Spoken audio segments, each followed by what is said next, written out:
If your nervous system isn't regulated, it's going to be nearly impossible to manifest the things that you want and desire to come into your life. We're always manifesting, but to manifest what we want comes from a place of intention. So, we're going to talk about four herbs today that are helpful in the process of manifesting, and I will talk to you about why. Today, I am drinking my most impactful herb that I've used thus far, and I will talk about that herb at the end. I'm not going to say I'll save the best for last, but I'll save what has really spoken to me this year and why for last. So let's talk about it. Mm, all right, so why we want to be intentional with this manifesting and why manifesting requires intentional connection. It is because at any given moment we are manifesting, but oftentimes if we're living from a state of lower energy, we're manifesting things into our life that represent that, and we just don't realize it. But when we're talking about manifesting from a place of desire, we do need to be in a certain level of energy to bring those things about. We're not just willy-nilly bringing into our life the things that we want. It does take focus and it takes intention. And these herbs, these plants are helpful in that process. They come along as friends and as support to bring you through that process. So let's talk about the first herb that I want to mention. It's one that I haven't personally worked with yet, but it is on my list starting in December. It's the first herb that I'm going to be working with. And the name of this herb is lemon balm. Lemon balm, also called Melissa officinalis, is an herb that I have learned a lot of really great things with. If you don't know, I am a nurse practitioner in psychiatry, and I am also studying integrative medicine, integrative psychiatry. And one of the herbs that's talked about often in terms of different studies that are done is lemon balm on its benefits with the mental health. So when we talk about lemon balm, it is thought to impact the limbic system of the brain. So the limbic system impacts mood and temperament. It is thought to help with having more joy and dealing with that melancholy feeling that we can have. And also is thought to help with relaxation, helping a person to ease into sleep a bit easier, but also giving motivation for the day and helping with a more focused ability during the course of the day. So why would this be helpful for manifesting? Well, first, if we are in a state of depression and anxiety, remember what we're manifesting isn't about just what we want. It's about who we are, what we're being, what energy we're in. So if we're in a state of low energy of depression and anxiety, that's going to be what we usher in. It's going to be hard to usher in your joy and the things that you desire if you're coming from a place of fear, if you're sitting in fear, if you're sitting in depression. Also, its ability to help with concentration and focus can be helpful because when we are wanting to bring in and manifest the things that we want, it does take the ability to stay focused and to be able to do the certain practices and work that take intention. And to be intentional does take an ability to focus. So, if you're someone who's dealt with anxiety, you know that oftentimes with that, we could have a lot of thoughts all over the place, racing thoughts or thoughts that are just all over the place. But we want to be more centered in our ability to focus on the things that we want so that we can identify it, we can put our energy there, we can envision it, and that helps with the process. All right, so our second herb we're going to talk about, I want to show it to you first so you can just kind of look at it. If you can see the pretty color, which is another thing I would like to mention when it comes to herbs, is the better herbs are going to have their color. They're not going to be doled out. But this color is a little purplish, lavender. So lavender, also called Lavandula officinalis, is the second herb that I want to mention to you in terms of being supportive with manifesting. So as I mentioned, I work in psychiatry, and lavender is a herb that's been had a lot of evidence-based research around its benefits with anxiety.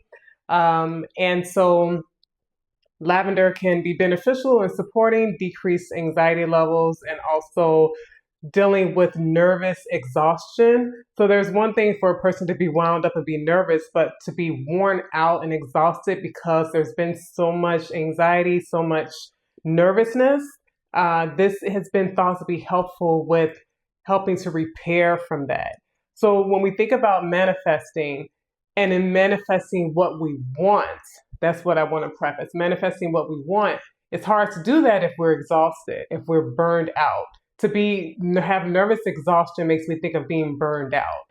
So when we're burned out, we don't have the energy, the motivation to do the things we even want. Oftentimes, many dreams end because of being exhausted and burned out. So lavender helps with that nervous exhaustion. It helps with the burnout. It, also has been thought to impact the crown chakra so that it helps with spiritual work and being able to deal with the spiritual work that you will want to do, which manifesting is a part of that, calling in the things you want into your life. So allowing this herb to help you be more enlightened and be more in touch with your higher awareness and your higher self, because it helps to relax all the other things, to get all of the other energies out the way so that you can be in a place of peace, which we need to have in order to manifest what it is that we want. So lavender also helps us to open up our heart, to have a heart opener. Because what is the opposite of that? We're closed off. We could be dealing with resentments and anger or holding on to things that aren't going to allow us to be able to flow, to be able to bring into our life and manifest what we want. But when we're open and our heart is open, it makes me also think of being in a place of gratitude. Gratitude is really the best attitude. It does help you to be able to be free-flowing and be lighthearted. And to be lighthearted helps us to be able to then usher in what it is that we want, because there's nothing blocking that energy. Now, the third herb that I'm going to mention, I also haven't used much. I have used it, but I have not used this herb with as much intention to focus on its impact on me personally. And so this is another herb I'll be using in the month of December. I'll be using it the second week of December. The first week I'll be working with what I mentioned earlier, which will be lemon balm. But Damiana is an herb that has a lot of thought around its benefits with dealing with bringing in more joy into your life, as well as helping to release the fears that we have. So fear, we know, is a big culprit of destruction in our life. Fear blocks so much. Fear causes so many behaviors that are of a lower nature or more animalistic. That fear can cause us to do things that cut other people off because you feel like there's a lack, you feel like there's not enough, you feel like there's not opportunity, you feel like someone else, has power over you. And so fear can cause us to make decisions from a place of desperation. And so to be in a place of desperation surely will not help us to be able to manifest what it is we really want in our life, because we're coming from a place of lack when we come from a place of fear. So Damiana is thought to help with dealing with fear. And I'm really excited to utilize this because though I've grown a lot, I've come through a lot. Life is a continual lesson. And I do notice that sometimes fear gets in my way. So I'm really excited to utilize Damiana to see how that impacts me that particular week where I use it. And to bring more joy. Like, to have joy really feels like a very light and upbeat type of tempo to be in. That is going to help us to see all the things that bring joy and to remember what it is that we want to manifest, because the things we want to manifest are the things that will cause us to have more joy. But to be in a place of joy before getting what you want to manifest is important, because when it comes to manifesting, it is also about being what it is that you want to bring in. So being in that energy of joy is going to help you to be there already and bring in the things that you know will be what you experience from a place of joy. So Damiana is the third herb that can be helpful in that process of manifesting. But now the final and the last herb, the herb that I mentioned to you that I am drinking today, I'm drinking for the rest of November, is, drum roll, it's mugwort. I have talked about mugwort before. I really, really enjoy mugwort. Mugwort is thought to be really helpful with intuition and the dream realm, which I can attest to it so much. It has definitely been one to do that. I've worked with mugwort earlier in the year because I wanted to particularly get more messages through my dreams. Most of the time I don't remember my dreams. Often I would not necessarily remember my dreams, but starting the year with mugwort has really helped open up my intuition and my dream world. So one example of that is one dream in particular. It was 1 week in particular that mugwort was one of the herbs I was using to help with like my dreams. And so I utilized mugwort for 1 week, drinking it every day, sometimes twice a day. And there was a dream I had. I remember I had come back from a retreat that I had gone to for my birthday in December of last year. And so in January, I decided to start utilizing certain herbs that I had done the research, understanding that they help with your dream world. Mugwort was one of them. And the week that I utilized the mugwort, I had a particular dream about that retreat. Not about the retreat, but the facilitator of this retreat is a vegan chef who's really renowned for working with different people, especially celebrities, in terms of being a chef for the vegan lifestyle. And so in this dream, I remember, first of all, the dream was so vivid, which again, I mentioned, I usually do not remember my dreams, but the dream was so vivid, I didn't even have to write this dream down. I still remember in my mind as strongly as when I first woke up from the dream, which is rare. That doesn't usually happen to me. So in the dream, I was in this place that was very naturesque. It was outdoor, and I was walking up some stairs with this vegan chef, and she was speaking to me, explaining something to me. However, I could not hear her voice. And then within there, I remember feeling the spirit of my grandmother. And when I say feeling the spirit, I was thinking of her strongly as I was walking up the stairs. My grandmother transitioned in 1989. And my grandmother had been diagnosed with schizophrenia from a lot of trauma she experienced in the South as a teenager. And so she was on my mind heavily, and we walk into this place, and then it's just me in this place. It's like all these windows, and it's really like a place that in the dream, in my mind, it used to be a mental health convent, like an insane asylum, maybe what they used to call it in the times when my grandmother was dealing with mental illness. They dealt with a lot of locking people away for years, and just like a lot of unethical ways of dealing with mental health. And I remember in the dream, the thought was that there were going to be different pods or different areas in this dream utilizing mental health. And basically I woke up from the dream. The dream was very vivid.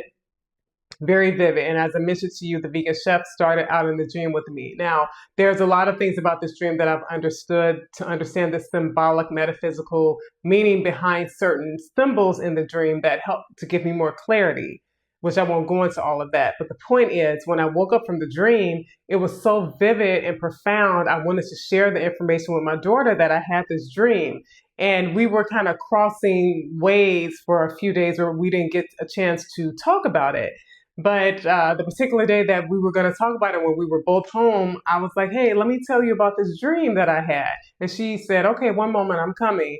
And as she was about to come, I had received a message from this vegan chef whose retreat I had attended the month before through one of the platforms. They messaged me and they were like, I want to see how we can work together to talk about some things, since you have knowledge on mental health. I think it could be helpful.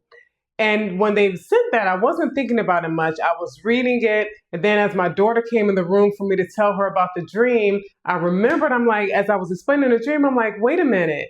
The woman who was in the dream, who started out the dream walking up the stairs with me, is the same woman who just messaged me right when I'm about to explain this dream to you.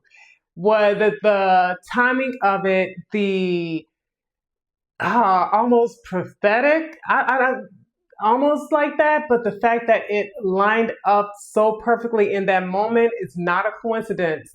And I know that it was the power of mugwort that brought that energy to flow the way it did. And I had another dream that happened very similar to that same week that was just blew my mind. It just blew my mind.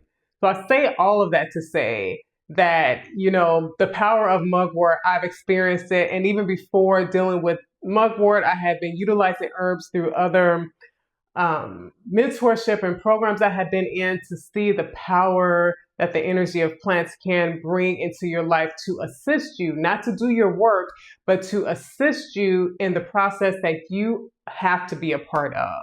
Like this process of spiritual growth, this process of evolution in our life, this process of manifesting, the process of healing is not something that plants can do by themselves. Like, even when I've gone on a plant medicine journey, as impactful as that plant medicine was, I do understand that the medicine isn't going to do the work. It comes to assist you, but we have to bring in the courage to do the actual work and let these other parts be what help us to do it with more ease and make the process even more beautiful, to understand that we're not in this alone. And it's not just the people who can be supportive. It is all of God's creations that can be supportive. So I hope that this video is something that inspires you to understand that manifesting is very possible, and we have help all around us in that process, and especially understanding our power. So I will see you in the next video. Don't forget to like and subscribe to my channel, and I'll see you in the next video. Okay, bye.